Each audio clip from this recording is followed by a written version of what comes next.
Thank you for joining on this Connected Thinking podcast in association with the NLA. I'm joined today by Sharon Ament, the director of the London Museum, a real superstar in the sort of cultural world. And Sharon, I'll let you introduce yourself in a moment. What I wanted to focus on today was really looking at the impact and the influence of culture and how that shapes London. How does it shape our influence? How does it shape people's perceptions of us? And how relevant do you think culture is to what London feels and tastes like? So why don't you just start by introducing yourself? Oh yeah, so I'm Sharon Ament. I am director of London Museum, which is going through a massive, exciting transformation, which will become evident in 2026, publicly manifested as our new museum at Smithfield, and then it will keep on rolling with the second phase opening in 2028. And what do you want to achieve by it? I mean, where do you see it in, there's a lot of museums. There's a lot of museums everywhere.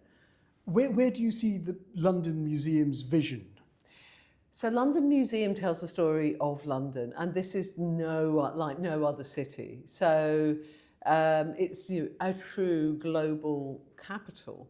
And we started off, Londinium started off at the edge of an empire, the Roman Empire, 2,000 years ago. It became the centre of an empire, and now it's post-empire. And so, London as the capital of the UK, and as has been this kind of great international force for good and for bad, and that's the conversation we're desperate to have. But it's there is nowhere like London in terms of the power and influence, the creativity, the energy, as far as I'm concerned anyway. And tell me a little bit about your new home, and why do you think that space?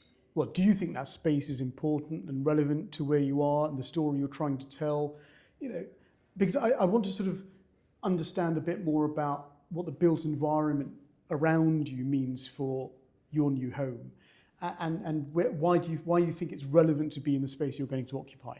Yeah, I mean, I can't talk about our new home, Smithfield, where we'll be occupying 2 of the 4 markets, which were first started in the 1850s and built by the architect Sir Horace Jones, who made the Tower Bridge, so most famous for that. A great architect of markets. I can't really talk about our new home without thinking about the home we're in already. So let's start there. London Wall, as we were then called, the Museum of London, was built at London Wall, purpose-built for the museum. And we opened our doors in 1976. For me, it's a testament of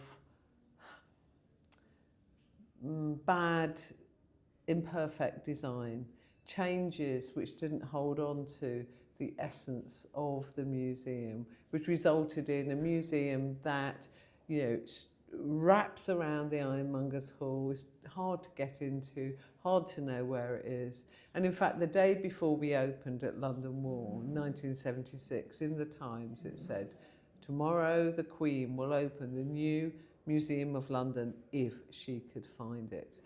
So all around, that's an example of imperfection, a fantastic collection telling a really important story in a building that nobody could find or get into.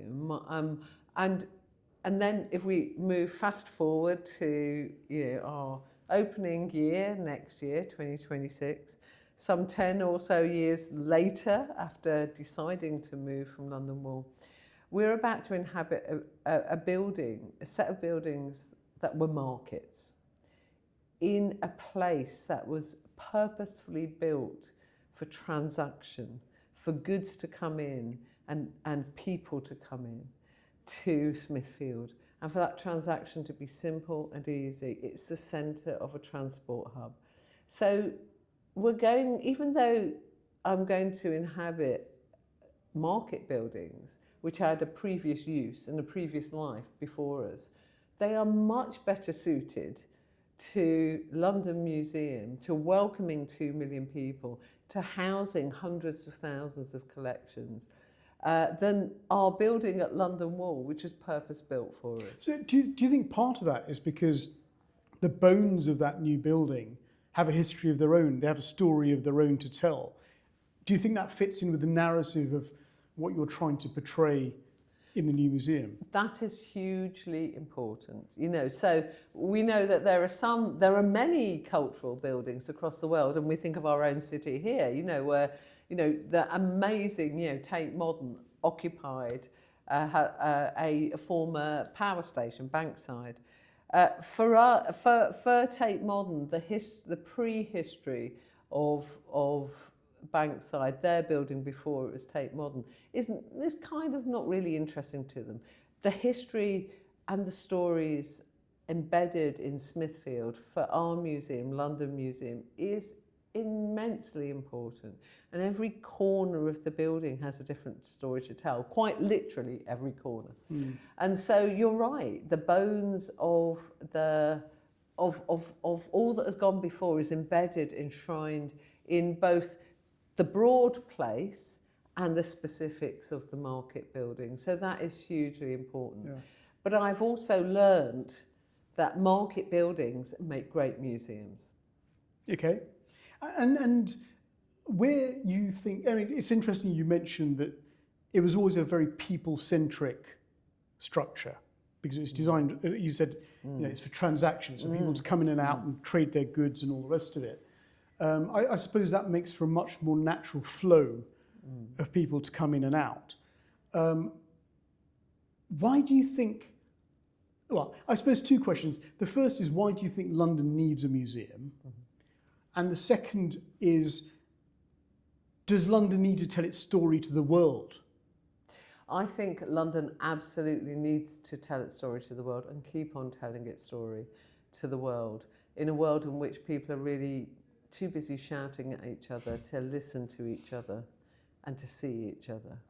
So this story of this city that has been a centre of trade since the day it began in AD 42 or thereabouts, a city which is being globally connected from the first day it existed, and comprises of people from all around the world, is really important. And it's because of that interplay of cultures and ideas and people that we have this kind of vibrancy in London, which is extremely compelling to the rest of the world. So, frankly, I want, the rest of the world to be a bit more like London. So I'm going to keep telling that story really loudly. So let's try and identify some of that.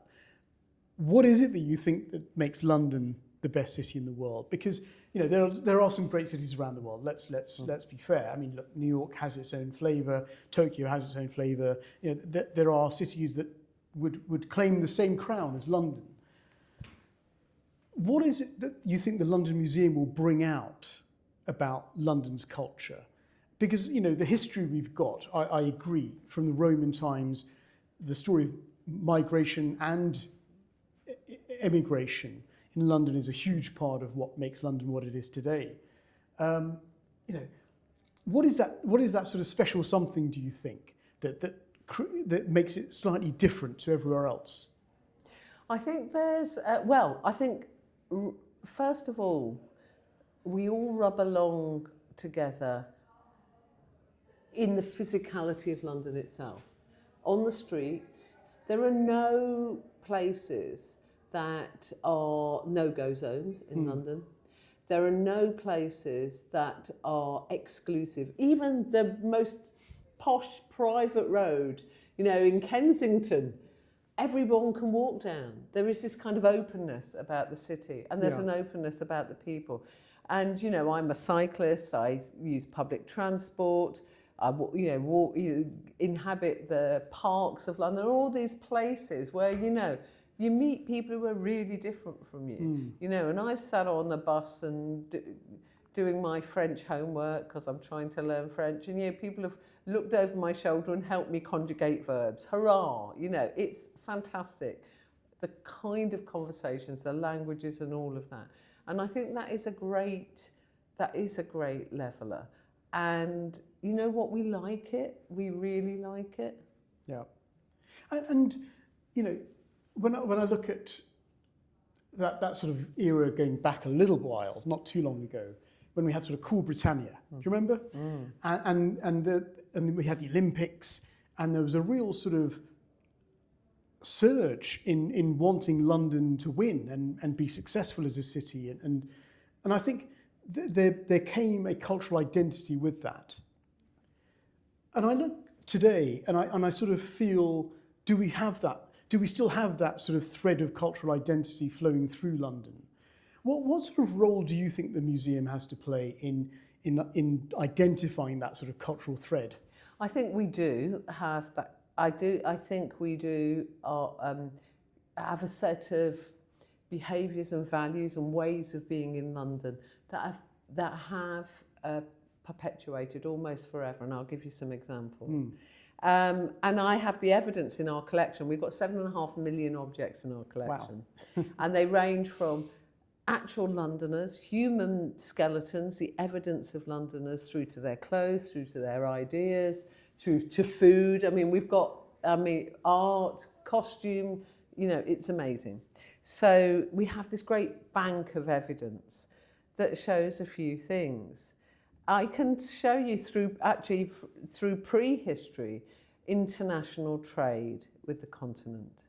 Wonderful objects coming from far afield, coming into London.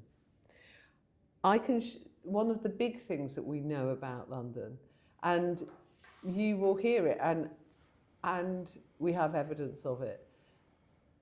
One of the qualities of London is that you can come to London and be whoever you want to be. And that, it can be quite subtle sometimes. You can wear whatever you want.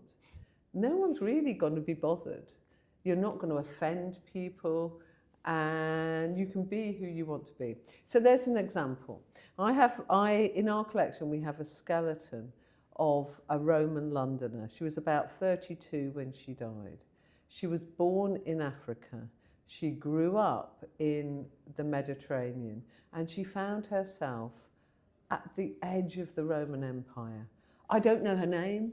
I don't know who she was. I don't know her story, but I can imagine. And she was found in a grave which was very rich. So she was a very rich person. So as a person of colour, as we would say today, she was, a slave owner. She was rich. She was part of this kind of frontier town, which was filled with people making money and trading goods and doing all this. I don't know anything about her other than that, but I can just imagine. And so she came to London and died a Londoner. A Londonian. Amazing. Yeah, and that's just one example. And throughout our history, through the objects that we have, whether it's Huguenots, whether it's people coming to be punks in London from the rest of the UK. All these stories we can see, people can be themselves in London. And that gives you as an individual, that gives us as a city, it gives you as an individual the kind of confidence to live in a city and make it your own. And it gives London the vibrancy, I think, that is exciting to people, whether you live here or visit. So let me draw a parallel with financial professional services, which obviously are rooted in the City of London today. Nearly half of the workers in the square mile are international workers. And many of them are very young. I think the average age in the city worker is about 35. So you've got a very young international worker population. And one of the things we always talk about is talent acquisition, sort of magnetizing talent to the city and to London. And obviously that then has a linear relationship to our economic growth and success. it's interesting. You're sort of almost drawing a parallel on the cultural side, where that cultural diversity acts as a pull for people. And one of the things I was keen to learn about was it's not just about the job you have. It's not just about whether you're a banker or a lawyer or an insurance agent or whatever it is that you do. Actually, you need that sort of holistic life whilst you're here. And that's one of the things I've always found London has to offer, is it has good homes, it has good schools, it has a good education system, it has pretty good weather overall. We have a good cultural scene, and that cultural element is very much a part of that formula. Could you sort of talk to that a little bit more, if you don't mind? Yeah, so across our 33 boroughs and beyond, so London, first of all, London's hugely well connected. So if you're going to live in a city that from where you can explore the rest of the world, come to London. It is, and it's a joy to me always that I can pop on a train and get to anywhere in Europe. It's phenomenal. And you don't have to go far in the UK, to then experience, go for a walk on the South Downs. The seaside's not far away. Go to Hastings, go to Brighton, go to the gay scene in Brighton, and on and on. So there's kind of all sorts of great things you can do with London at this centre. So our location is amazing, and of course, I'll keep on going back to history, but the Thames is the reason London's here, and the Thames was that great, transport hub into and out of the rest of the world. Yeah. And so I think, people, the richness of our lives is augmented, supplemented and made by all the many different parts of our lives, isn't it? It's about who you bump into. It's about the food you can eat in restaurants. It's about what's happening in the city, and London's alive 24/7. The museums, I've got to do a big shout out always for museums. Heritage is everywhere, and because of London being a capital, of the UK, and as I said, the centre of an empire, around every corner is a story. Mahatma Gandhi, visited the Vegetarian Society, which was near Holborn Viaduct. I sometimes dream of, did he come to Smithfield when it was at the height of, being a, massive meat market? He was a vegetarian, of course, and all of that. Imagine, and so there's all sorts of, that's just one small story. There's a reason Marx and Engels wrote Das Kapital in London. They could be who they wanted to be in London. Yeah. The ideas, Rimbaud, who, the French poet, who lived with his lover in Camden, and on it goes. So, there's kind of stories and interconnected cultural stories all across London. And I think that richness gives everybody a connection in some way to themselves, to London and its history. And how do you see your role as a museum, specifically your museum, in sort of educating and informing the next generations coming through? Because there is, we live in an increasingly polarized world, right? We live in a populist regime, globally now. Do you see your role in educating and informing and bringing people together apolitically through the museum? Do you see it having a purpose? My goodness, what absolutely. We've got three big objectives, crises that our museum has to fully engage with. One is the climate crisis, and that's absolutely what we're doing with the way we've built, refurbished a Victorian, a heritage building and made it sustainable, but all the things we're doing in terms of how we operate. So that's one. The second is the crisis of trust in institutions, information, research, critical thinking, the kind of big thinking, and facts and truth. And I don't apologise for talking about truth, because some things are true. And so in this world, so that is really important. So the evidence-based thinking that I can bring to the conversations about London, and going back to my point before, I can show that woman there was a Roman Londoner and she was born in Africa. So I know that absolutely. So, and the third crisis is the crisis around a fractured society. So how do people come together? It's the basic principle of a city. We all rub along together. Cities are made for people. And in our microcosm of the museum, you know, I want to be able to be a place that is a shared place for every Londoner and others. And so you come to London Museum and you might find yourself standing in front of the Fatberg, let's say, and next to somebody who might be very different from you, who might have very different political views, who might support a different football team, who might look differently to you, who might speak different languages to you, whatever. And you might hear their conversations, let's say with their friends or their children that they brought, and it might make you think, where somebody stands in front of a Fatberg and goes, my goodness, look at that, you know, how, you know, and they start talking and you listen and you hear and I hope understand that, you know, we're very different, but we're the same as well. Yeah. And that is a really important thing. And being a place where everybody is welcome, I'm not going to shy away from big, important ideas. I'm not going to shy away from the facts. I'm not going to shy away from the history of London. And we'll keep investigating that history to bring new histories to light. And and presenting that, I think that will mean that we will be a great place for everybody. It's quite a courageous piece of work as well. You know, to try and address those three crises that you mentioned. They're not insignificant problems, right? So there's a certain element of bravery around trying to take them on, using culture as the channel to try and decipher them, I think is a really powerful message. You know, from my perspective, what's interesting and what's coming through what you're saying is actually there's a bit of a two-way street here.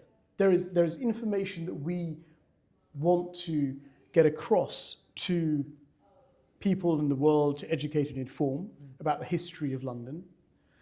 I think there's also another side of it where actually there's a learning to take from those who come through the museum that's actually going to shape the future. And I'm thinking now about when, if I draw it across to the built environment, when we're talking to developers who are putting buildings up, everyone's very keen to say, well, we've got to create spaces for future generations. We've got to create meaningful spaces that are truly accessible, truly inclusive, and have that sort of DNA in their fabric so that in 50 years' time, 100 years' time, those spaces are still relevant and impactful to the people who occupy them. And I think that there's a nice crossover here where actually there's quite a lot of information that I think the development community could learn from someone like yourselves who are sort of living that journey and living that communication with people coming through the museum. Yeah, I absolutely agree. And, you know, I bless the day that we took up the opportunity to move to Smithfield. And we didn't know how the very fabric of the building could help us to be the best museum that we could possibly be for London. And, you know, and it started 10 or 12 years ago. And so much has happened since, you know, pandemics, you know, Brexit, people feeling more divided, all that stuff. And the values that we have established, which have kind of borne out of asking this question, how can we be the very best museum for London? And the answer is easy to say, hard to do, and you only know it when you've got it wrong, which is be like London. The more we can be like London, the best museum will be. And that means being open late, that means being having, you know, a kind of real attention to the grit of London and the glitter of London. But it also makes it very live, doesn't it? Because London is changing and evolving all the time. You've got to sort of keep up with that pace of change as well. Absolutely, and so inherently baked into every single part of the museum is a different vibe, a different way of operating in each part, which enables us to be really vibrant, really alive, really dynamic. It's mind-boggling, and I hope we can pull at least 85% of it off. You won't know the 15% we can't pull off. And tell me how you're going to use some of these spaces, because, you know, I remember going down to visit you on site when it was still hard hats and high vis, and it probably still is. Yeah. But I remember going down and you just discovered these vaults, hadn't you? Yeah. And in what was a sort of part of the car park for a while. Explain to me how some of these spaces are going to be utilised. Well, the first thing we did, and you know, and of course, one of the great decisions we made was choosing the design team. So working with Stanton Williams, Asif Khan and Julian Harrop. And my goodness, thank goodness we chose them, because they are not bombastic architects. And what we learnt very quickly is we have to respond to the building all the time. And then respond to the destination, the whole of Smithfield. So, you know, what the process was really about understanding the buildings. And it was kind of like glorious and mind-boggling. You know, we discovered these vaults, but also there was a great big hole onto the train line running through, you know, Thameslink. What are we going to do about that? And there's the city salt store in this great big cellar. And, you know, and we've got up to 9 entrances. And. So all these different parts. And we found something called, you know, as we started to interrogate each of the spaces, something called Joseph Lockhart's Temperance Cocoa Rooms. The very first tenant in the Victorian market was a man who believed that alcohol was awful and was determined to sell cocoa in one of these most hyperbolically alcoholic places around the market. You know, so we took all of those spaces. And it's been about saying, how can we make the most of this? What role does this play in the whole new complex of a museum? And in taking all the places and building on the strengths of each space, we have, in effect, created a new model for a museum. And so we will have a window onto the train, and we want people to be on the train, you know, I hope they're only going to wave. I hope nothing else is going to happen. But waving, so all those commuters listening to this, wave as you come through New London Museum next year. And in the museum, waving at, passengers. But that's the least of it. You know, we will have as many entrances open as we can. Amazing. We will allow dogs into the museum. We will sell products all from London. We will, all the shops around the outside of the museum, we will let those to organisations that want to be part of this great endeavour. It was interesting, you mentioned in passing there earlier that you're going to have late openings as well. And I think that's something that actually some of London's vibrancy's got lost recently, where we sort of said, oh no, actually we must close everything at X hour. It's interesting that you're going the other way and saying, actually, no, we want late openings and we want people to come through. And actually that draws a different kind of patronage, doesn't it? Yeah, and if like us, you've had the opportunity to plan it in from the beginning.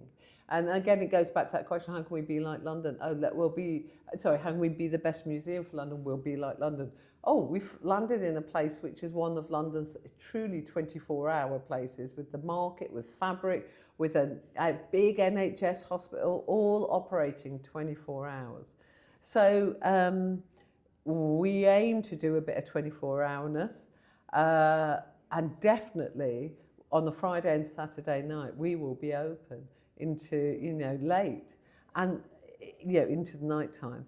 And that is going to have a different sort of programming. And, and we want the museum to be this new kind of cultural space. You don't always have to go out to a nightclub, although we love fabric and other places. you don't always have to go to a pub. You can kind of hang out with your friends in a museum. Yeah. And as you said, actually reflecting some of the history of that building, because that building, a lot of that market trading would happen out of antisocial hours, wouldn't it? Yeah, hours I'm not used to, that's for sure. And so, indeed. And, so let's see how we can make this work. And so having that as an objective right from the get-go, yes, it stretched us. Yes, it's like, how do we make the economics work? But my goodness, if we can really pull this off and create this new way of going out in the night time, and it can be for everyone. We are a free museum. Yeah. It's going to be, it's exciting. Thank you. And I think, I'm just going to conclude, but I think that there's a really nice narrative here around where you're not just telling the story of London's past, but you're sort of connecting that to what London's future is going to be as well. Because that inclusivity and that sort of accessibility that London is known for through history is something we actually do need to preserve and put effort into to make sure that stays on in the future. And it's great to hear that you're tackling these big issues through a space that is truly welcoming to everyone. So, I actually, for the listeners and for myself, I just want to thank you for taking on this enormous challenge. It's not easy. Well, I know. I wish it would be marvellous if I thought we could provide all the solutions to those three big problems. Yeah. But we're going to play our part, and I think, and that comes from, I suppose, deep-rooted kind of confidence of London that we can, let's have a go and try and make a big difference. Brilliant. Well, Sharon, look, thank you so much for coming in today and joining me, and I hope the listeners find this really informative. I certainly have. I've learned a lot as well about what the museum's ambitions are, and we're looking forward to the opening ceremony and party. So am I. Thank you, Sharon.